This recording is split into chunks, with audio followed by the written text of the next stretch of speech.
Hi everyone, welcome back to LaLa Land.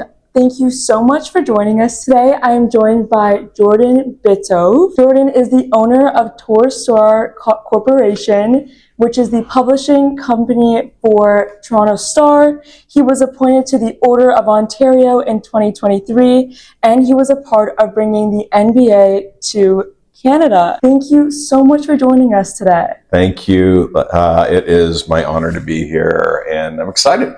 I'm excited too. I've heard that you're extremely passionate about what you do. So the focus of our episode today is going to be passion. Great. I love it. Yeah. So I read an article that you, in the 70s, delivered newspapers. So you have a long history with news and spreading the word of different world issues and different issues in our city to Canada. Can you tell me a little bit about your history with news? Where'd you find this passion for journalism? First of all, beyond thrilled to be here with you. And I love what you're doing. I love the approach to it. And so I'm glad we're able to do this. So I'm the youngest of five. And I think being the youngest, you have the benefit of watching your siblings. And I think you probably see it with you in your family dynamic, but the youngest sort of tracks and has to learn a lot of, because mom and dad are focused on number one, number two, number three. By number 5, 6, 7,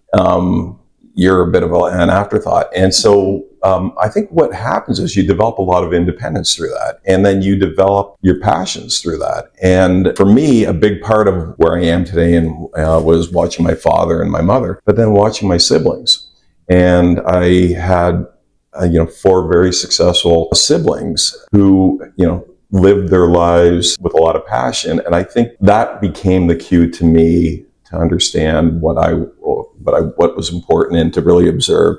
And as a result of that, my brother John, who's next up, a guy that always sort of pushed the limits and worked hard and everything. And I kind of wanted to be a lot like John and my brother Tom and my brother Nick. But what was interesting was, when a lot of my friends were maybe playing sports or whatever, we were raised that you had to have a job. You had to get your own money to pay for things. And so a newspaper route was the easiest thing for a 10-year-old kid to do, obviously. No one's hiring 10-year-olds to do a real job. So what I saw with that was if I built a route up, I had money in my pocket, and if I actually worked harder, back in the old days, they would give you rewards. You could win candy, you could win skateboard, basketball, or whatever. And I learned really a very fundamental thing about passion and the reward from passion that you can have so that was my earliest sort of version of it. And so I really want to touch on that a little bit. How did passion serve you in your role today?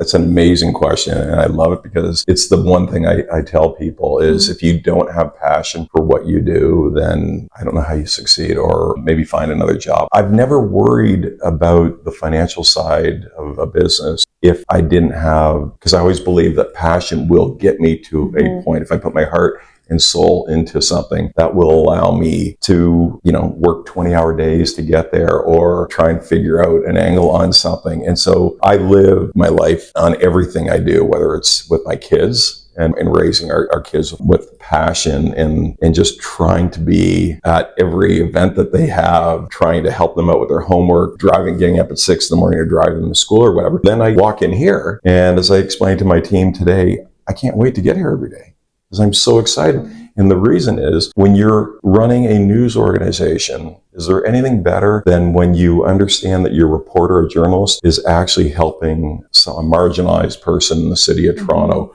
or dealing with a situation where a 4-year-old is found in a dumpster in Rosedale, in a very affluent area of Toronto, and there's no explanation for that. And so when you can walk in every day and know that the hundreds of people that work here are living with that day in and day out, that passion to do the right thing. And I work with a bunch of do-gooders here, is really what we do, but I call them heroes, is really, they want to change the world, they want to do the right thing. And so that's an easy thing to have. And I often say I'm the luckiest guy in the world, being the publisher and owner of a news organization that can actually change people's lives. Final thing I'll just say on it is, I always say to people that when we're out recruiting people for a job, and people talk about the news industry and the trials and tribulations of it, But the thing that I talk about a lot about is that we actually have an unfair advantage. And that, why do we have it? Because when I'm recruiting someone to work here, or if you worked here and you went home tonight and your wife or your kids say, what did you do today? And you'd say, well, I did this, that. Well, when you work here, you can talk about the things that I just talked about a family that is being wrongfully convicted of manslaughter of their 2-year-old child, and that our reporters actually took on the police and proved the police had rushed to judgment and the family was being wrong. So that's the unfair advantage, and that's where the passion comes from, the ability to do that. I really appreciate that, the fact that you talked about what that impact that you're making means to you and what it looks like for you. I think that passion really carries you so far, and I always like to think of it as something that really helps you push the boundaries a little bit. And I think that's a really nice lesson for a lot of our listeners, that if they're passionate about something and they're willing to put in the work to get there, that's possible for them. I'll go one step further. I always say to my kids, I say to people that work with me here, my teammates, that if you put your passion, your heart and soul into something, it will pay off massive dividends. It may not happen exactly when you think it's going to happen, but it will pay off if you just stay true to those values and working hard and doing the right thing for it. I mean, you need to look at other factors in that, but staying true to that and being passionate will carry the day over a lot of other things. Okay, so you just said that if you stick with it, and it might not just happen immediately. Can you tell me about a time where you were working really, really hard at something and you just kept on failing, and what you kind of did about that? I think that resilience is a huge part of it. And I think the people that succeed and rise to the top are the ones that when they hit an obstacle, they stay with it. They're smart enough and they stay with it. They have their passion. And so once a week I deal with a situation like that here, because when you think about it, you've got hundreds of journalists, and whether it's taking on the police in a situation or access to information where you want to get records of a court case and be able to, and you're being told there's no way you're ever, and then you get a judge that will agree with you on it.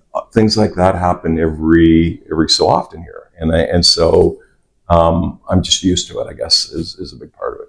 Yeah. And you mentioned some of the stories that you've had of different people in Toronto. And I wanted to ask you, some of these stories are really emotional and can be a lot. Do those stories, do you see them affecting people in your office 100%. Or do you see them affecting you? And how do you manage your mental health in these situations? These are all great questions. And I think that one, it's a tough one to bring up, is October 7th, when the situation happened in Gaza. And you've got Muslim people working in your newsroom, you've got Jewish people working in your newsroom. And at the end of the day, there's no clear right or wrong on it, right? People are very passionate. And so what I try to really do is just to talk to people about it and help them understand both sides of it. And what we've tried to do, and we're a news organization and we try to be balanced and independent in what we do, but we've just tried to give people an honest perspective on it. And it's amazing because people say, well, you're wrong on that or you're wrong. I go, but that's part, I'm hoping that our readers will be intelligent enough to read it and be able to form their own opinion, because we see far often too much of it from one side or the other side. And so you want to bring balance to that. And how are you managing your team members in those kind of situations, your office spaces? Someone's having a really hard time understanding something.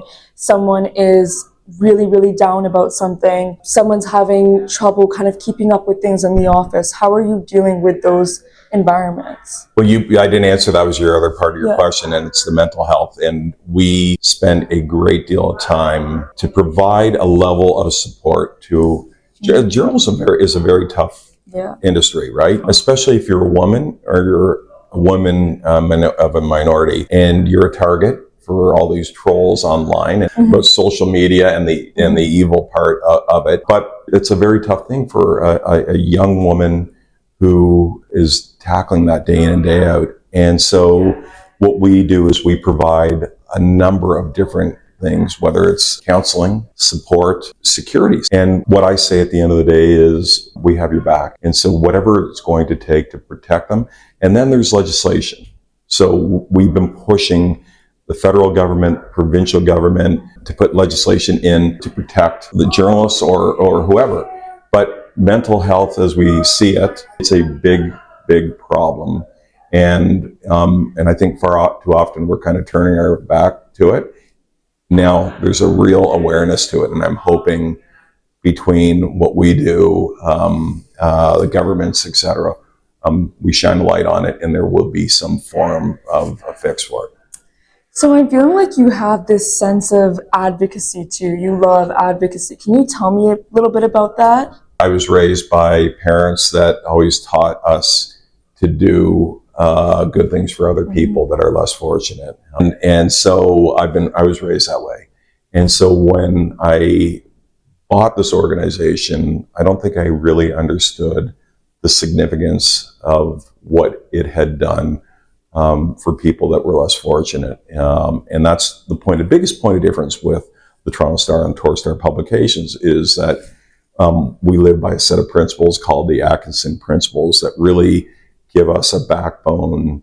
And the values in that are things that I think most Canadians live by day in and day out. And that puts me in a position, our organization in a position where we have to be advocates. And we have to protect those that need to be protected in our society. And it's a lot of pressure, but it's a wonderful thing. Again, being passionate about things, it's a wonderful thing to know that the work of your journalists can actually enact a law to protect someone, or as I've talked about, wrongfully convicted or whatever. Yeah. And we do that day in and day out. Thank you for that. That's just amazing, and it's exactly what our city needs. So I think a lot of our listeners have a lot of appreciation for that, and I know that I do. And so I have one last question for you. Yeah. What does success look like to you? Success would be your listeners buying Toronto Star subscriptions. Yeah. But I'm quite serious because I talk a lot about social media and how we've allowed, whether it's Twitter, Facebook, that someone could post something about you or say I'm a pedophile with some alias name, and there's no accountability. And so there's that part of it. There's the trolling part of it. If you're, as I talked about, as a journalist or a young woman and someone comes after you. And so what people have forgotten about is the importance of trusted journalism and what it can do for society. How when something happens at City Council, if a journalist isn't there reporting on it, whether it's the Greenbelt fiasco that happened in the province of Ontario or something else like I've talked about today, if a journalist from a credible news organization isn't there reporting on it, then there's nothing there. And what happens? We have society becomes, our democracy is gone in a lot. So I say this, that it's really important for your readers, whether it's our publications or others,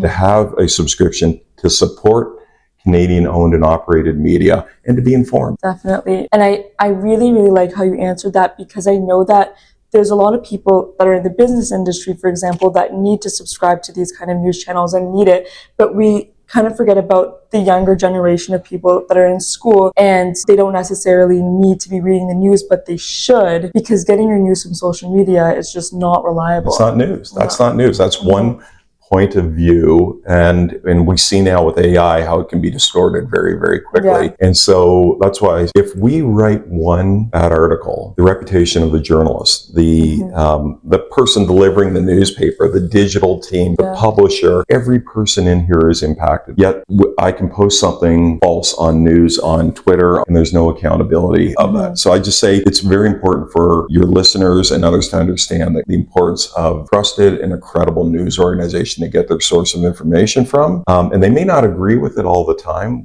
or if it is opinion or whatever, but it's important to have that, because that's what makes Canada great. We are a city and a country that supports diversity, that has tolerance on religion, on race, on everything.